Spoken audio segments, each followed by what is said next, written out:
Morning, everyone. Welcome to our webinar, The Economics of Fair Chance Hiring. Fair Chance Hiring makes business sense. Thank you all for joining us today. I'd like to welcome each and every one of you. We have a great mix of folks here joining us today. We have community-based organizations that are involved in the reentry space. We have businesses that are interested in getting to know a little bit more about how they can tap into the untapped talent of second chance candidates. We have second chance candidates who are interested in finding out more about ideas in which they can become employable. And we have our experts, subject matter experts, who are going to share a little bit more about the economics of fair chance hiring. My name is Tamara Martin. I'm with Starting Over Inc. I am the Employment Project Manager here today. I'd like to introduce you to our panelists. We have Dr. Justine Ross, the Associate Director of UCR Presley Center of Crime and Justice Studies. Welcome, Dr. Ross. We have Matthew Mena, Executive Director of Inland Economic Growth and Opportunity, better known as IEGO Initiative. Welcome, Matthew. We have Emily with Starting Over Inc., our Media and Communications Specialist. Thank you, Emma. Let's get started. So most of this conversation typically is centered around the barriers and stigmas associated with individuals, hiring individuals with criminal records. But we thought it was time that we made an economic pitch to our employers as to why it's important to hire fair chance talent. Most recently, Bloomberg reported that the US faces a deficit of 6 million workers within the next decade. And what does that mean? What does that mean for businesses? Well, folks are retiring, right? Folks are retiring, and many couples are choosing not to have children or not to have as many children. So while workers are aging out of the business sector, we don't have as many folks entering the businesses. And that's particularly important for the areas in the Inland Empire. The areas that faces deficits will be comprised of jobs like the construction trade, building and construction trades. We also have professional services that are losing a bunch of their workers. The agriculture business, transportation, manufacturing, and hospitality, to say the least. Most of these and many of these industries are the primary industries within the inland region.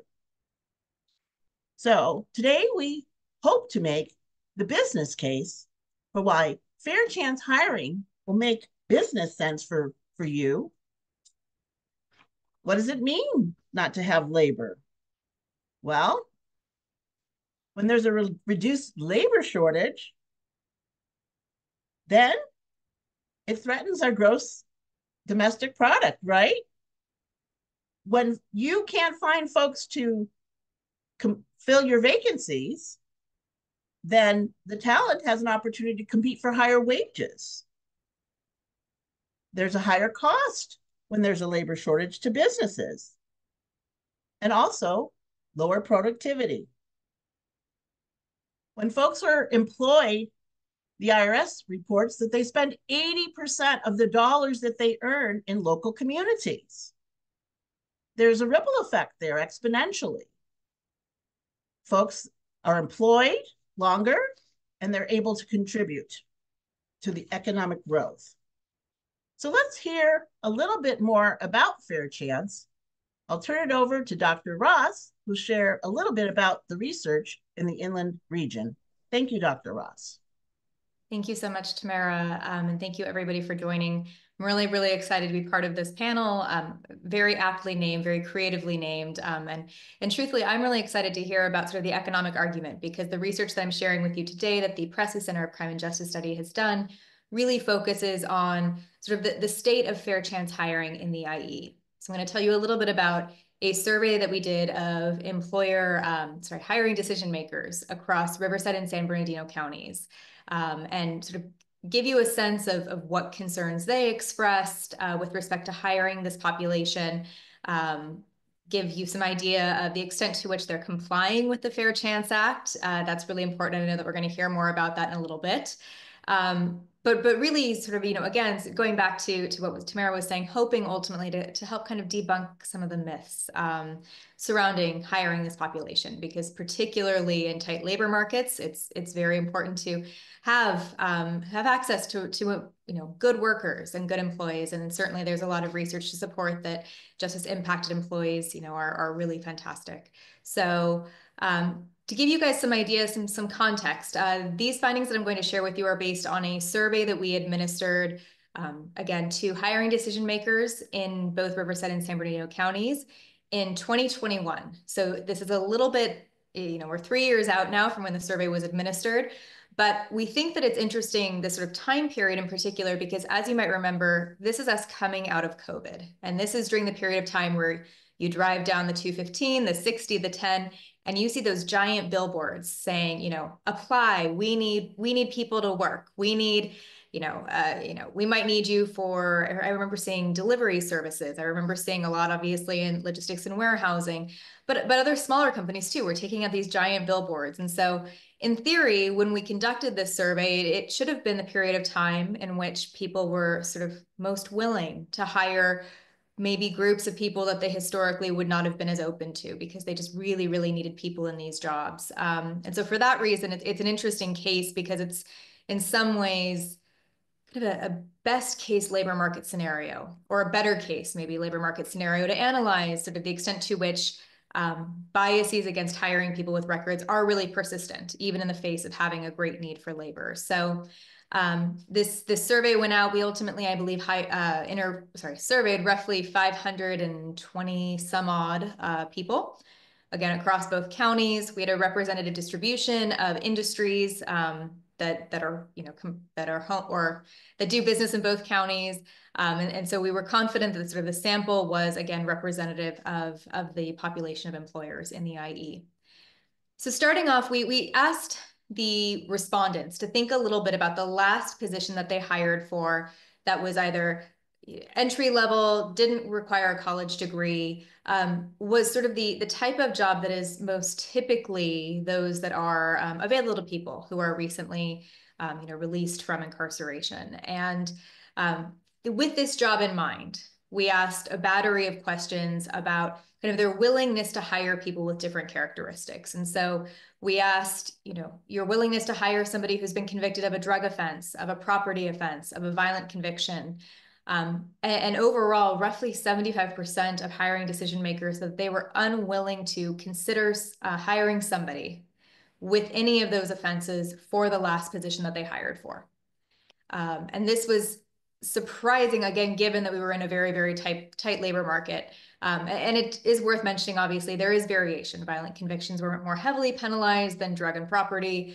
But again, it was pervasive. And these convictions remain greater barriers to employment than other stigmatized characteristics. So we asked this question in comparison to, would you be open to hiring somebody who had a GED, who had been out of work for a very long time, with a low credit score, and the convictions were, again, by and large, the greatest barrier of this group of characteristics. And so what does this mean? We found really that historic patterns persist, particularly, employers in non-public facing or labor intensive industries are more willing to hire people with records. And those, more kind of customer service driven roles were less willing to hire. And we did ask about sort of their concerns in this area, and then also ways to alleviate. And so the majority of respondents, roughly 55, 60% here, noted that their biggest concern was criminal activity in the workplace, that they were going to hire somebody who had a record and there was going to be some sort of criminal activity in the workplace. And that was interesting to us just because, again, from the research perspective, there's a lot of research to support that when there is criminal activity in the workplace, it's much more likely to be from somebody who is not justice impacted. And again, that wasn't sort of the focus of our study, but it was interesting to see kind of, again, how sort of persistent these narratives that have been built over time are. There also were concerns about what customers might think if they knew that the company had hired somebody with a record. And so again, there's sort of a long list that we were able to glean some insight into concerns. But on the flip side of that, when we asked ways to alleviate, that was actually really promising, I think, the responses that we got, because there was a lot of discussion about, we want people who have formal training and hard skills. We want people who have demonstrated experience. We want people who have gone through, treatment programs, who maybe have had regular employment through a workforce development program. And this all kind of circles back to the importance of kind of positive credentials. So earning a certificate where you can point, that you take with you throughout your life, that you can put on your resume, that you can point to demonstrate, this third party has deemed me, an expert or sufficient in this area. That's a really, really powerful tool, as are, positive credentials like employment, like education, like, reference letters to some extent as well. And so all of this, again, sort of gave us insight into ways that you might be able to overcome some of these concerns. And I'm happy to talk more about that later, but I know there's a lot of research on this and it's probably not new to anybody in this group. The second part of the survey and the study really focused on the extent to which employers were complying with the California Fair Chance Act. And this was important to us because there hadn't been a study done in California on Fair Chance Act compliance since the law was passed in 2018. And so we found, unfortunately, that violations are very widespread in the Inland Empire. Nearly 80% of hiring decision makers self-reported violating the Fair Chance Act. And it didn't matter if their company policy on paper was changed to say, we're not going to look into somebody's background until after a conditional offer of employment has been extended. Overwhelmingly, these individual hiring decision makers were saying, we know what my company's policy is on paper, but I'm curious. So I might do some informal sleuthing. I might, Google the person. I might look into their social media. Maybe I have a friend who has access to, background information in some way, shape, or form. And so there was sort of, again, overwhelmingly this consideration of criminal history, either formally or informally, prior to an offer of employment, which is a violation of the Fair Chance Act. And it really underscores, for us at least, the difficulty in kind of constraining individual hiring decision makers' discretion. And I think this is one of the areas where education would go a really, really long way with respect to, not just saying this is the new hiring policy on paper, but explaining this is why we're not looking into background until later on. And this is why you shouldn't be, as concerned about liability for criminal activity in the workplace, because it does seem like, again, these sort of narratives that we've built around justice impacted populations are really pervasive and kind of heavy on the minds of individual hiring decision makers. And so that, in general was kind of, I could go on for hours on this, and I don't want to do that. If people have questions about this study or about maybe implications or other work that we've done, I'm happy to go into it. But in a nutshell, that's sort of what we found, unfortunately, is that, it seems in some regards like we're making progress, but there's obviously still a lot of work to do, which again, everybody in this room already knows. So I look forward to the rest of the discussion and hearing from the other panelists. Okay, well, thank you, Dr. Ross. Good information, and we'll be sure to include resources from your research with the UCR Presley Center. Let's talk a little bit about understanding the Fair Chance Act. So most people, here we have a slide, and this is from Jeff Korzenek. He's the author of Untapped Talent. It's actually a great resource. I use it as an employment project manager. So for all of our employers out there who are interested and learning more about how to work with our population, the untapped talent of 1/3 of the folks that are applying for jobs, this is a great tool. It's even got, templates and a lot of resources that you can implement within your own businesses, no matter what the size. Criminal justice reform is good for business, and business is good for criminal justice reform. Next slide, please, Emma. Um, Before we get into a little bit about understanding the Fair Chance Act, we wanted to go ahead and take a poll. So we heard a little bit about research, but let's see what you guys think. So let's launch the poll. There's 5 questions. And Emma, are they able to see the poll?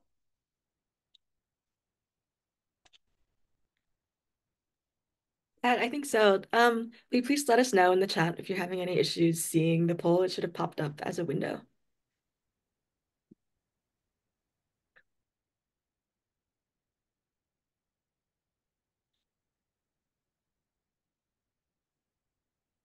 I don't see any responses.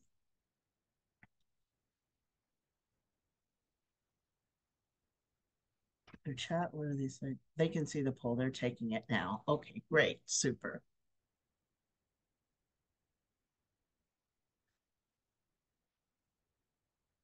Just give a few more minutes for that. I hope most of you are taking a moment to do so. Taking it now. Only hosts and panelists can see the question.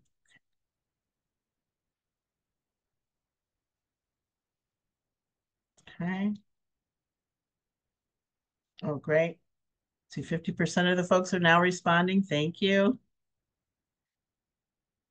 Let's see. Oh, and it looks like the answer is myth or fact. They're equally distributed. Great. Writing that. Give a few more minutes. So the questions were business leaders and HR professionals' top concern is behavior by employees with criminal records. Is that the top concern for business leaders and HR professionals? Question number 2 is employers' top reasons for hiring individuals with criminal records is wanting to make the community a better place. Are people more concerned with doing good in society? Is that the top reason why they would hire someone with a criminal record? The third question is when a current employee is convicted of a felony, actions taken most frequently by both human resource professionals and business leaders is to terminate the employee. Is that the action taken most frequently by HR professionals and business leaders?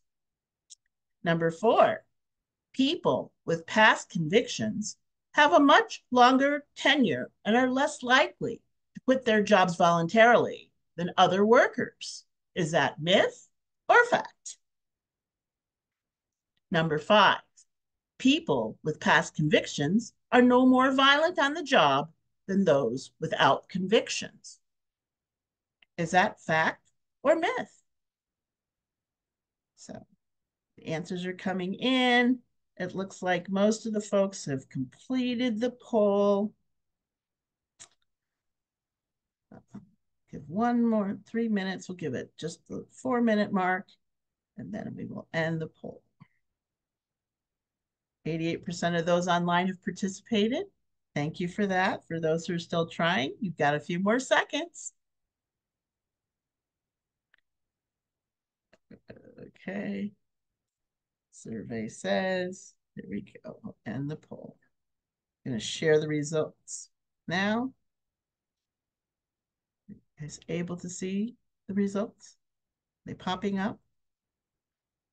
Business leaders and HR professionals' top concern is behavior by employees with criminal records. So 47% of us thought that was fact. Well, according to the Society for Human Resource Management, it's actually a myth. Business leaders' top concern is the legal liability associated with hiring folks with a criminal record. And then the second most voiced opinion was that people are more concerned with customer perception of hiring folks with a criminal record. The second question, employers' top reasons for hiring individuals with criminal records is wanting to make the community a better place. Well, 47% of you said that's a fact. That's actually a myth. Employers voiced that they wanted to hire the best candidates for the job. That's why they would hire someone for a criminal record. And that's exactly what we would like. Let's hire the best candidates for the job. It's nice that folks want to do good in their communities, but we also want to have productive businesses. We want our businesses to thrive. So it's important to consider that we want to hire the best candidates for our business. And companies like Starting Over and others are preparing our reentry workforce to become and compete for the best jobs and to also show that they are the best candidates. Number 3, when an employee is convicted of a felony, actions taken most frequently by both HR professionals and business leaders is to terminate. Well, you guys all may be doing that in your places of employment. But the answer that the Society for Human Resource Management said was that they wouldn't terminate them, but they would counsel them at first and find resources for them so that somebody convicted of a felony would not automatically be released. So it's interesting that this audience believes that, you would terminate someone the moment that they are convicted of a felony. And what kind of felony? Are there different types of felonies that would warrant a termination? Those are things that you might want to consider. Number 4, people with past convictions have a much longer tenure and are less likely to quit their jobs voluntarily than other workers. Number 4, well, you guys know a little bit about it. So yes, that is true. People are motivated. The American Bar Association Journal has a paper written on this, and we've provided that as a resource. But people are motivated, they work hard, and they tend to do well once they obtain employment. They're motivated to keep their job so they can provide for their families and themselves. Okay, and the last one, people with past convictions are no more violent on the job than those without convictions. And 67% of you guys are right. People with past convictions are no more violent on the job than those without convictions. So thank you all for participating. There's food for thought on this. For all of these questions, we have on the resource page, we have the documents that will provide you the information to read a little bit more about all of these pressing issues. And we hope you take the time to learn more. Thank you. I wanted to also, before we get into the economics, I wanted to a little bit talk about the Understanding Fair Chance Hiring. So Emma, on our resource page, would you please go to that just so that they can see. The Civil Rights Department has a fair chance, has fair chance guidance for both employers and job applicants. So that's the place where you would find a lot about, oh, there you go. Thank you. There's the place where you would find tools and resources that might answer your questions as it relates to the Fair Chance Act. It's important to know that while the Fair Chance Act was enacted in January of 2018, here we are 6 years later, in October of 2023, the act was amended. So it's important. We get a lot of questions. I get the question, well, when can I ask someone about their criminal background? So for some of you, this might be a new conversation, but when can I ask someone about their criminal background? And the answer for that is when a conditional offer of employment with the salary has been made. And so typically the process would be that you provide someone a conditional offer, and then as part of your processes, you may use a third-party background screening process.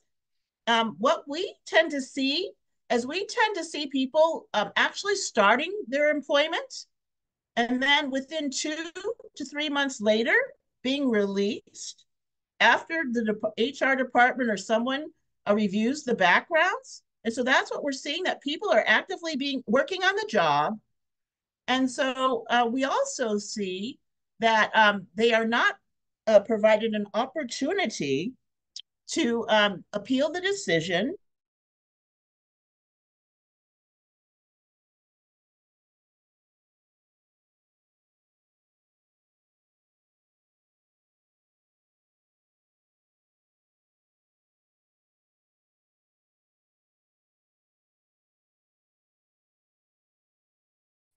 To find out how well the employee had performed, I reach out to the direct supervisors. Typically, the response I get is they were a model employee. If it was up to me, I would hire them. Uh, I don't know what happened, but it's a loss to our company that they're no longer there. So this is why these trainings are very important for us, because by educating our employers, our HR professionals, and our business managers, business owners, we hope to change the narrative and to actually encourage them to change policies and practices so that 1/3 of the workforce can not only gain employment, but maintain employment. So what changed in 2023? Well, in 2023, we broadened the scope of the Fair Chance Act by including applicants to mean current employees who want a promotion. Because what's been happening is that you're okay for some jobs, but you're not okay for others within this company because of your background. So 2023 Act was amended. The Act was amended in 2023 to include that. It also includes situations where a person is fired when change of ownership happens within a business. Sometimes new business management comes in and they take a look at policies and procedures, and all of a sudden they decide are not familiar. They have no relationships with this, many times the supervisors, and more importantly, people on the front line, the employees. And so they just eradicate and make a clear policy across the board that we're not going to hire or maintain folks with criminal convictions in our labor pool. Also, what changed in 23, which is very important, is that the definition of employer changed. So it could be a labor contractor now, a client employer. For us, more importantly, is it can be a staffing agency. A staffing agency is now bound to provide an individual assessment and determine the nexus between the job and the position that the person was hired for in determining whether or not they should maintain their employment. And we're definitely not seeing that. And then also any person that acts on behalf of an employer. So also what happened is the assessment components also expanded. You usually hear about the nature of the crime, the time since the conviction, and all of that. But most importantly, employers are now to consider any rehabilitation that candidates or employees have undergone, giving them a full opportunity to share how they are not the person that they used to be. And I think this is really important because many of the companies that I talk to, we've had experience with, or that folks that are involved in our employment readiness program, they voice that they have not been given these protections. And at Starting Over Inc., we're not trying to, obviously there's a compliance component and there's general liability for employers who fail to comply with the act. But what we're really trying to accomplish is to change the narrative so that our folks can get jobs. I mean, to be litigious is one thing, and it takes a lot of time. But to ask people to voluntarily change the way that they do things so that they can benefit not only the company, the productivity, and the profit is where we see that we want to focus most of our efforts. So thank you for that. Thank you for sharing this resource page. This will be made available to everybody. I don't know if there's any questions on that, but we'll now turn it over to Matthew Mena, who will share a little about the economy, fair chance hiring. Well, thank you, Matthew. Well, thank you. Well, I'll try. I think the first step, is introducing IEGO. So we are a regional inclusive economic development initiative. We're currently held within the Inland Empire Community Foundation, and we're actually moving into a nonprofit space, a 501c3. Our initiative really is built off kind of that general principle of, helping those disinvested community members, including the justice-involved, is really beneficial for the economy as a whole. Because if you focus on the those types of communities and that demographic, then everybody succeeds through that. Just a little perspective and local context. There's over 350 people per every 100,000 residents in the Inland Empire or in Riverside County that are in prison at any given time. And that's in comparison to LA County, who has almost double our population with a little over 400 people per every 100,000. And so that kind of builds off what does that really mean for us as a society? And so really the cost for the United States in general is it's over $78 billion economically for us that we are not tapping into because there's a workforce that we don't have access to or we're not taking advantage of that opportunity. As we started this conversation, you really hit it on the head. There is a blue wave coming. There's critical need for specific workers in critical industries that we're not seeing employment at currently. Manufacturing is the key for a lot of these things. And, we're talking about supply chain, and then there's other industries that really could take advantage of this, especially because, as the years go on, we're graduating more people, hopefully in the Inland Empire, out of our CSUSB and our university here. And that leaves that kind of base layer of the blue collar worker that really we're focusing in on that we're not taking advantage of it. I think critically throughout the United States, we're not taking advantage of that. And so really looking at what are the benefits of employing different demographics. And really a lot of what I'm going to talk about, it involves people who've been long-term unemployed. It involves people who may have mental health issues or mental health kind of setbacks for employment. But there are critical resources that you can take advantage of at the state level and also at the local level. So for IEGO, we work with tons of different nonprofits that can help support these individuals. Youth Action Project is one that comes to mind right now, and their network as well. We also work with the workforce development departments in both counties. They have, really great programs. They're funded through the federal government through the WIOA Act. And so one of those programs is the OJT program for employers. If you haven't tapped into that resource, it's hugely beneficial. We can connect you with the workforce development departments in either county. And those individuals that we're talking about today, they're actually a critical piece to making sure that you can utilize this program. The other pieces of this are the employment training panel program at the state level. So it's basically a workforce training grant. It'll pay for the training that you are going to give to employers for upscaling or also new hires. And so that can be tapped into as well while you're still using the WIOA fund. So you can have a double up effect on some of that.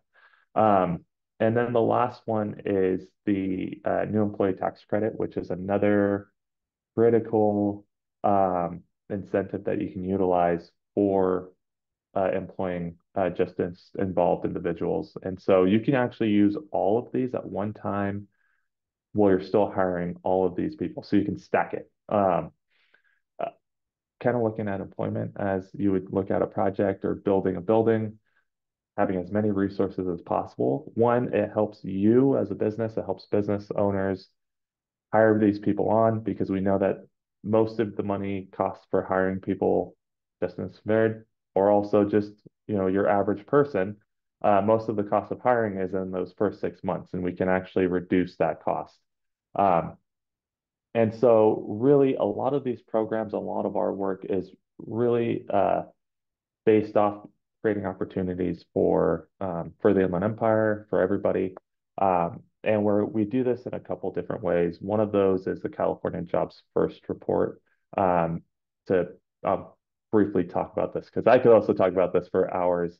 The state broke the region, the state broke the state down into 13 different regions to look and research different solutions for critical issues in any of those 13 regions, and also create a strategy behind that. The one difference that this program had was that it forced us to bring in folks from different backgrounds to help this strategy development.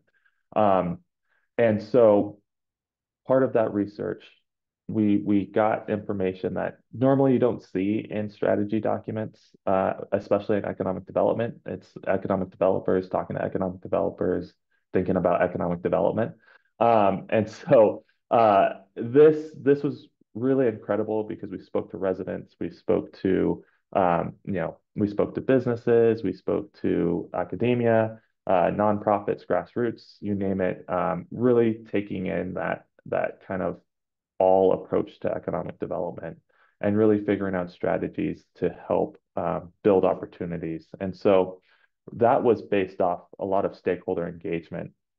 The next piece of this California Jobs First strategy is building out programs and developing partnerships and collaborations between the regions to figure out ways to solve some of these problems, whether it's justice impaired or just the underemployment problem that we have here in the Inland Empire.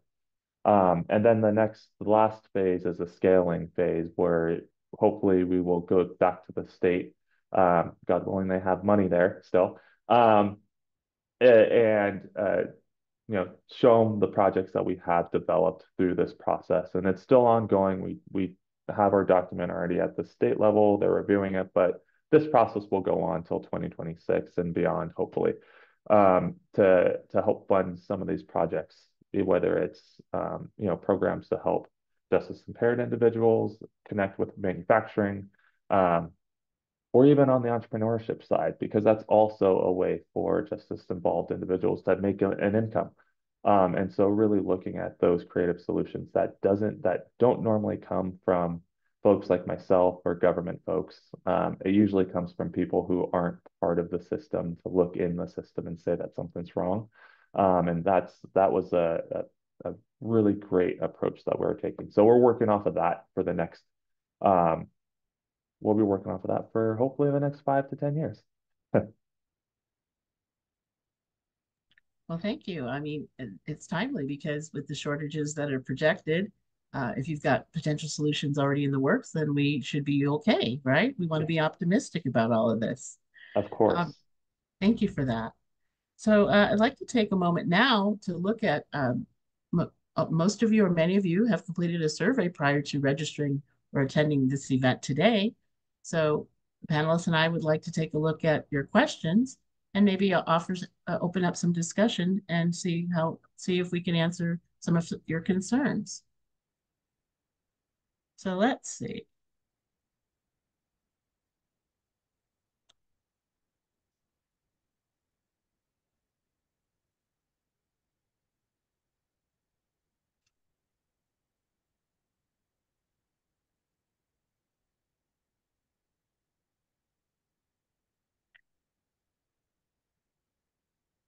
So this slide just shares who was in the room or who took the survey.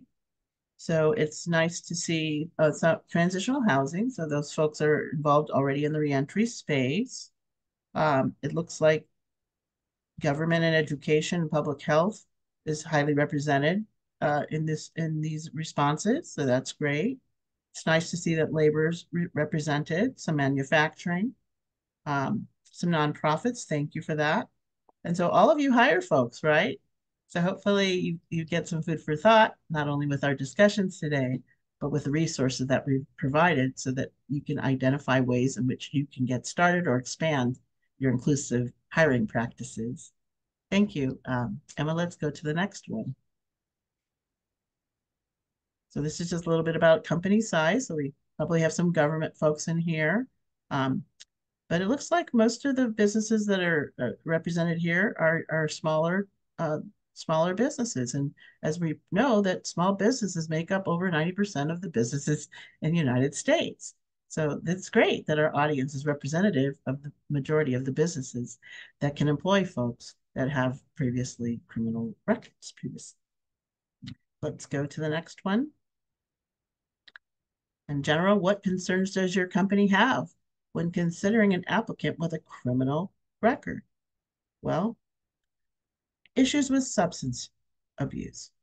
So, is there any evidence, empirical evidence, to uh, to validate the fact that folks with previous records have more issues with substance abuse than folks without records? Not sure that there is.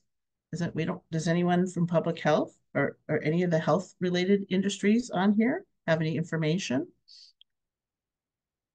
There's studies to show that there hasn't been a lot of research done as to if there's a difference or not, but I don't have the facts on that.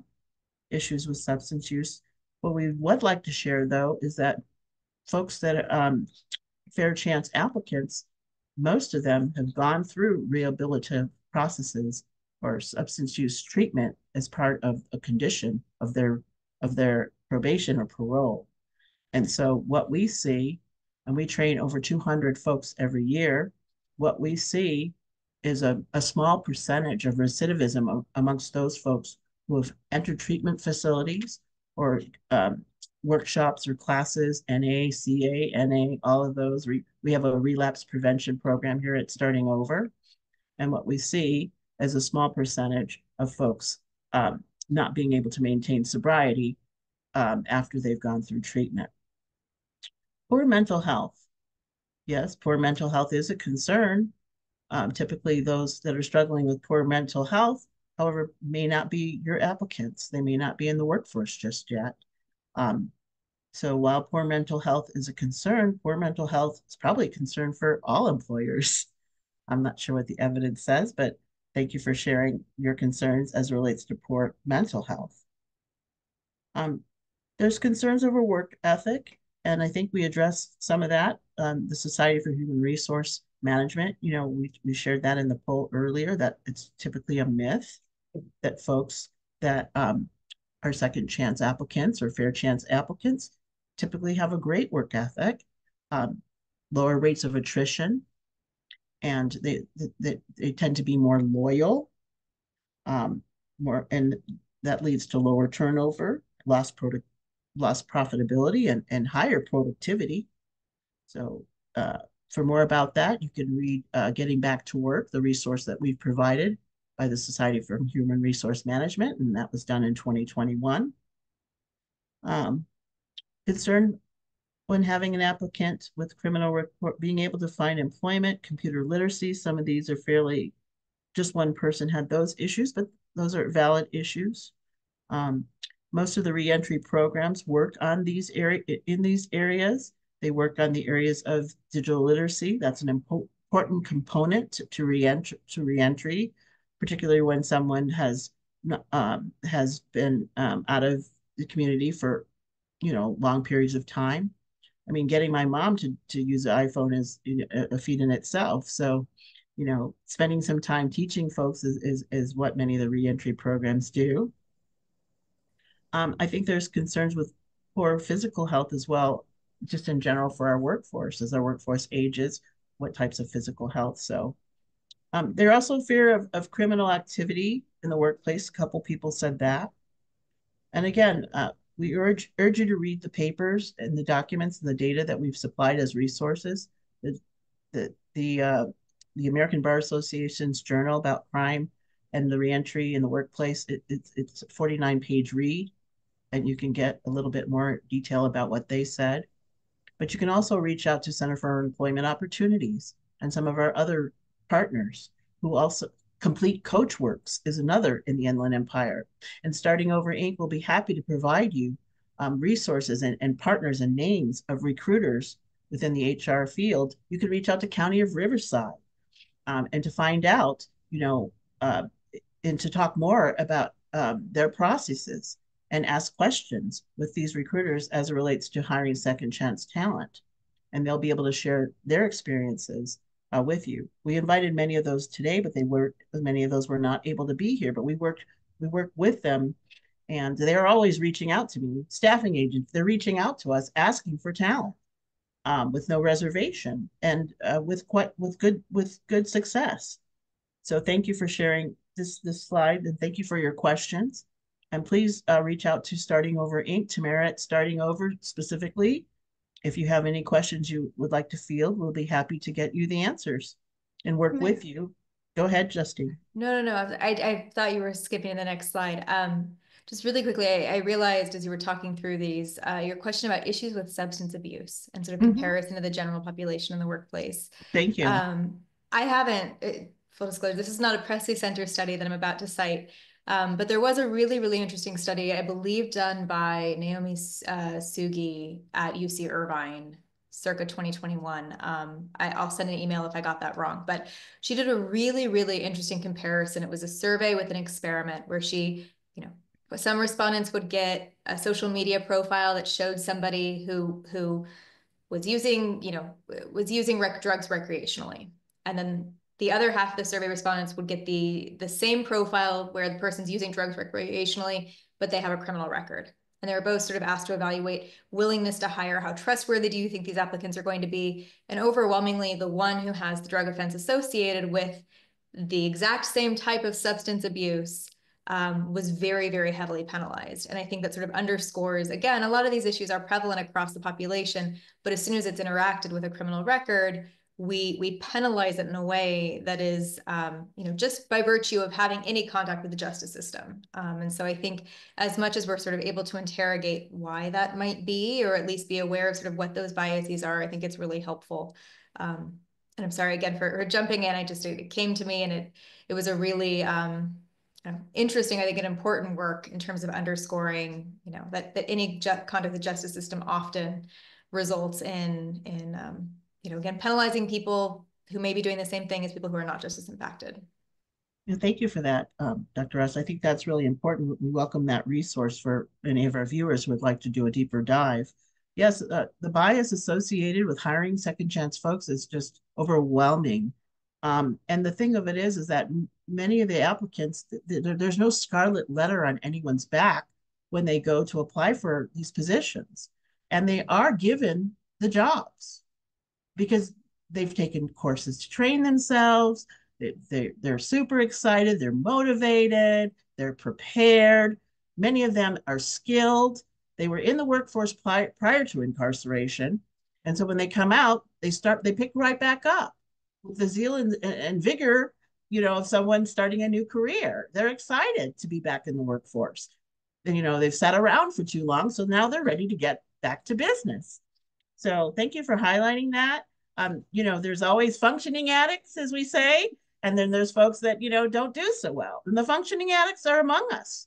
They walk around and, alcoholism and things like that. There's also stigma associated with types of drugs.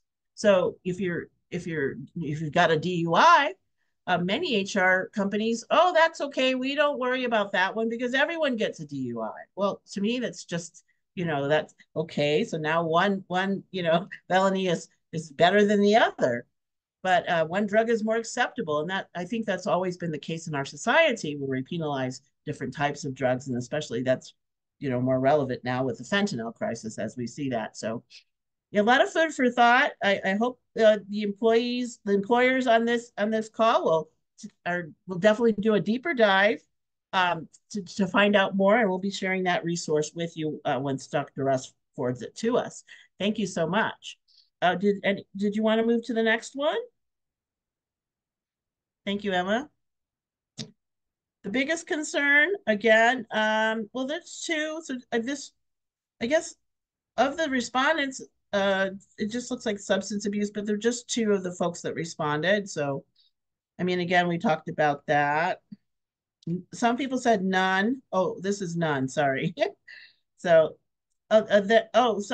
commitment. That's an interesting one, and I think some of the research will refute that one as well. But thank you for sharing. It's good for our audience to see what some of the concerns are. Next. So this one is interesting. They openly disclose details about their criminal record. So openly. So this to me shows this highlights a little bit about folks' familiarity with the Fair Chance Act.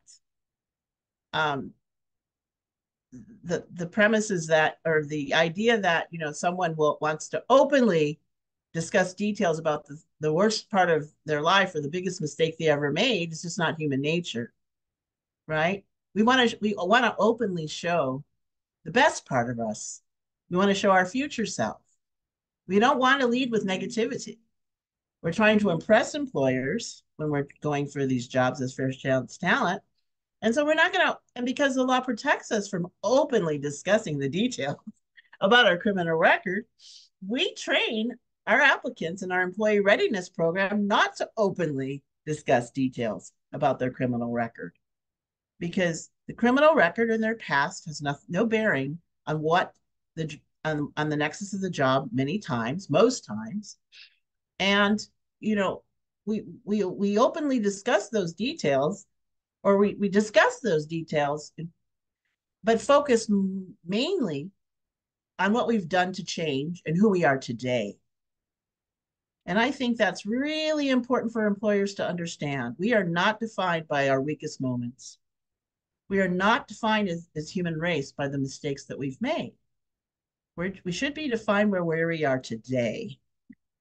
And so this is very interesting. We hope that any of you who are out there will maybe get to know a little bit more about the process for hiring and what your obligations are as employers, what the amended laws require, not only from a policy and compliance standpoint in your businesses, but in order to contribute more to our societal growth. And I think that's important. I tell my classes it's not 64 AD. It's why are we putting people in debtor's prison and prison for some of the afflictions and diseases that we might have, including substance use or mental health disparities or problems. So thank you for this slide, but that's interesting. Thank you. Hope many of you have changed your mind once hearing this presentation. They've received specific job training appropriate to your industry.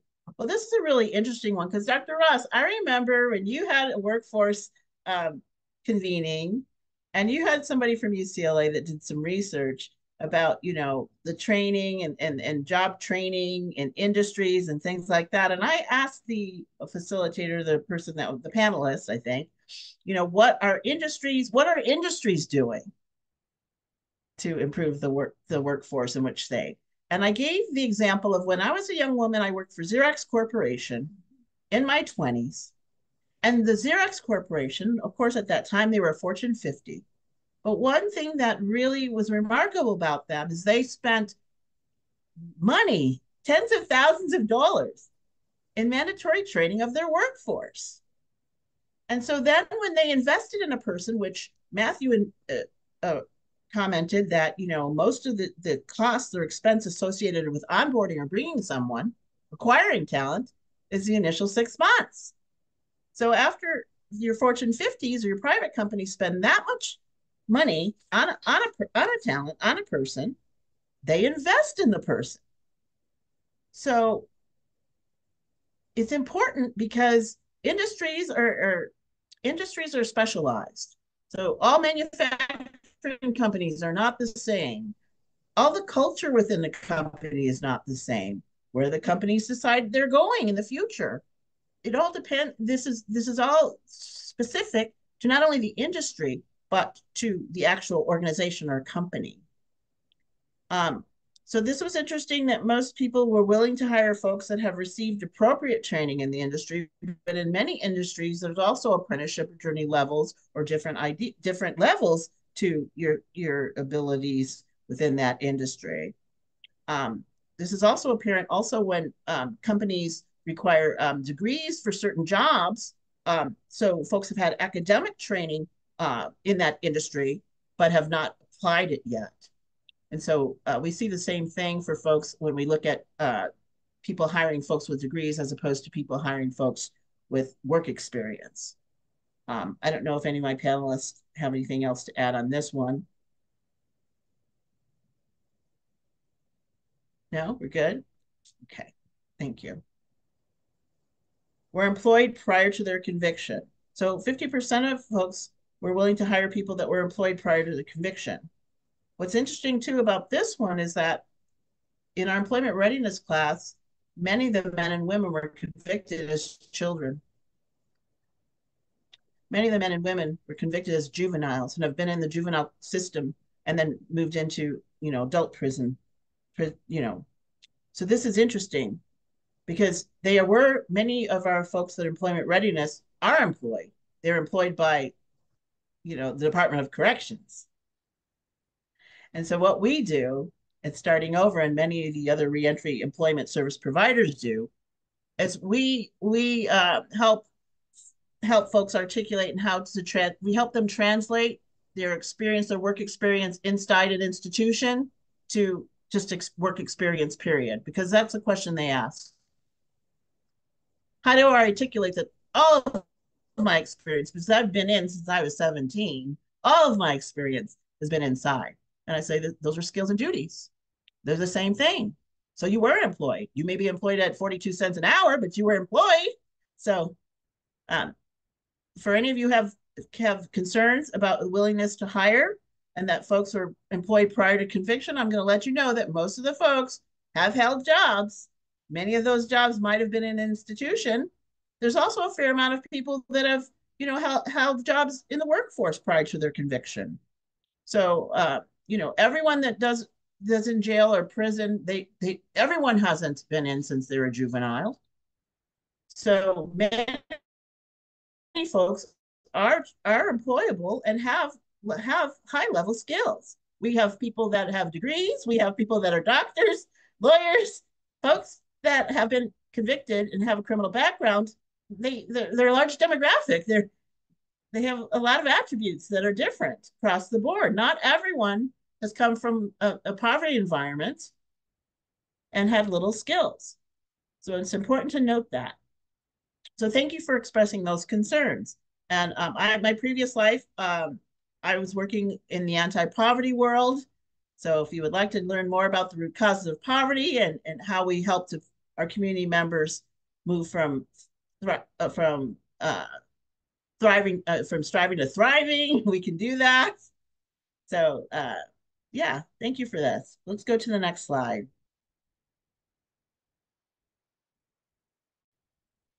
They completed an employment program after conviction, so that's good. So looks like many of our respondents would be willing to take into consideration any rehabilitation, any workshops, any programs that someone has attained since they've come home.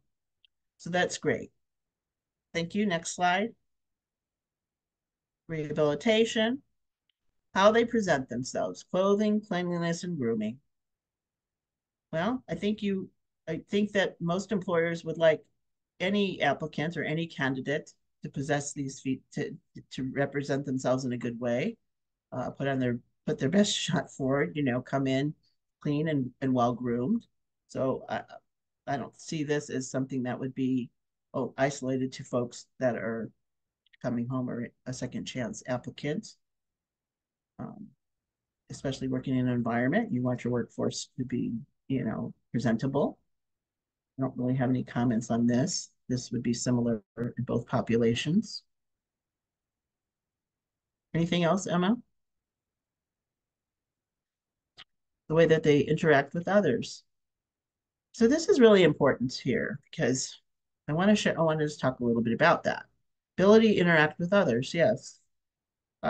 Most of the folks that have our second chance applicants have gone through many classes that address anger management and those types of things.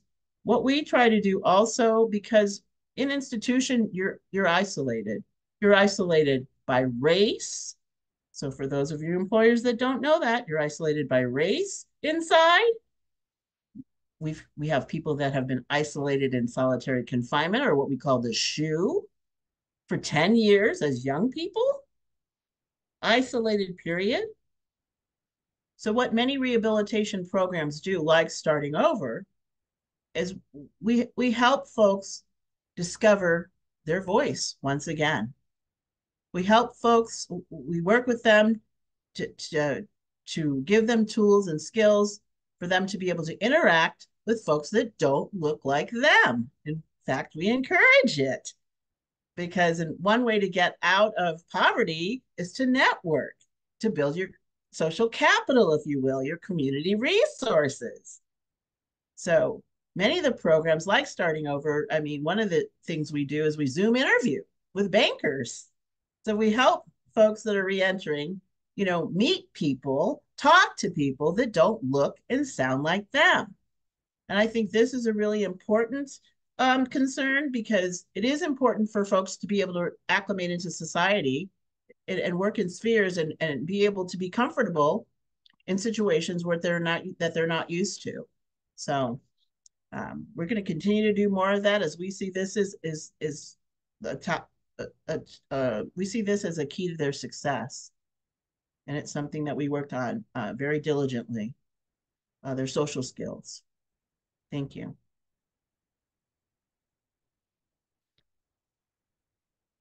Is there anything else, Emma?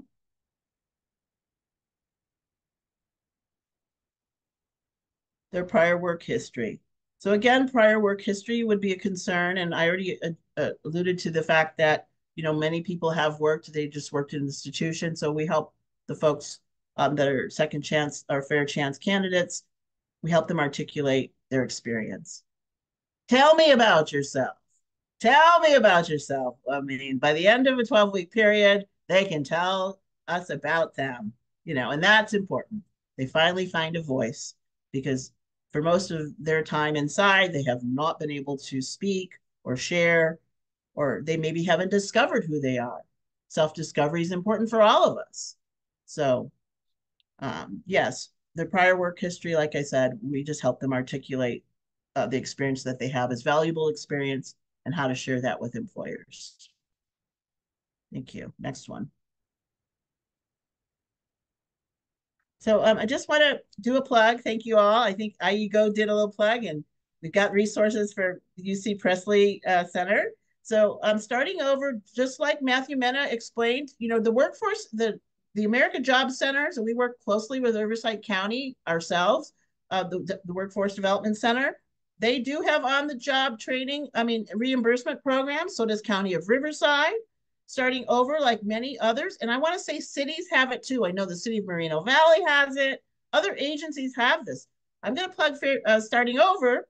We have a $3,000 employment referral incentive, and I don't have any conditions on what that looks like. We will refer folks to you, and then you will choose them with whatever competitive process that you currently use. We're not asking you to choose our folks. We believe we're going to send you the best candidates.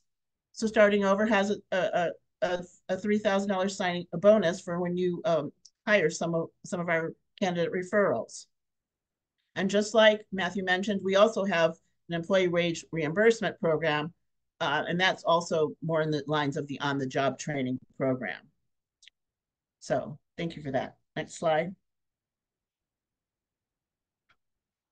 So in closing, so here are some of the resources that we talked about today and that we shared. We'll make sure to send this out to all of you so that you can do a deeper dive. We also invite you to join our Inland Region Reentry Collaborative, October 25th. We'll be at the IEHP Foundation.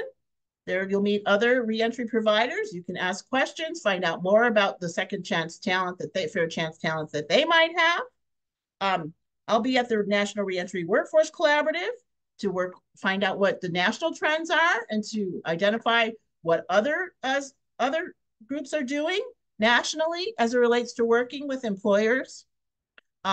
We also have the IE Fair Chance Coalition where you can learn more and some of these other areas. Also for compliance, be sure to go to the California State, the Civil Rights Department, the first resource, the Fair Chance Act, so you can know what your obligations are as it relates to employment. So, in closing, I hope we've made the economic case that fair chance hiring makes business sense. I mean, we've talked about it a lot, but Our businesses increase profits by maximizing the untapped, the reliable labor market of fair chance talent. And that we hope we've shown, and some of the research will point to, that the productivity will lead to a higher rate of return, right? Less attrition, increased productivity. Also, community at a local level is also affected, and I talked about that. People spend money at the grocery store, at the Cardenas, where they live, right? They get their car washed, they go to the Midas repair shop, right? Their kids buy, junk at the local, store, convenience store. You get services there, your health care. And so when we spend our money into the communities, we also reduce the reliance on social safety net programs, right? General relief can only go so far. Social Security can only go so far. And the TANF and food stamps can only go so far, right? So people need jobs. And if we want to see growth in the inland region, then we need to invest in the people that live there. Those people can get to your employment site with ease. They're not traveling 2 and 3 hours. It's also can affect climate, right? Environmentally, that could be a benefit. And lastly, just want to say that when individuals are welcomed home, when they're encouraged to contribute to the fabric of our society, they can make a meaningful investment, right, in our future, right?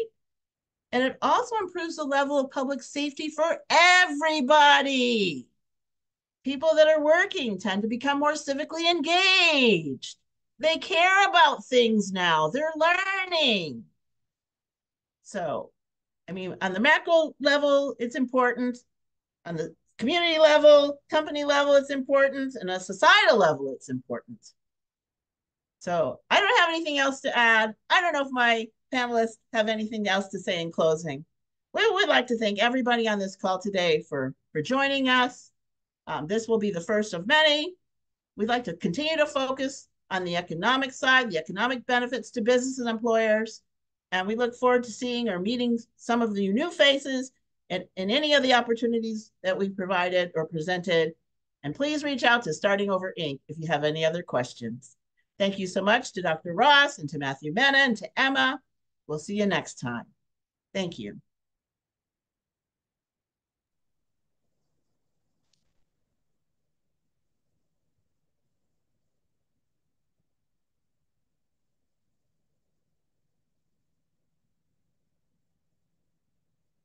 Emma, are we off?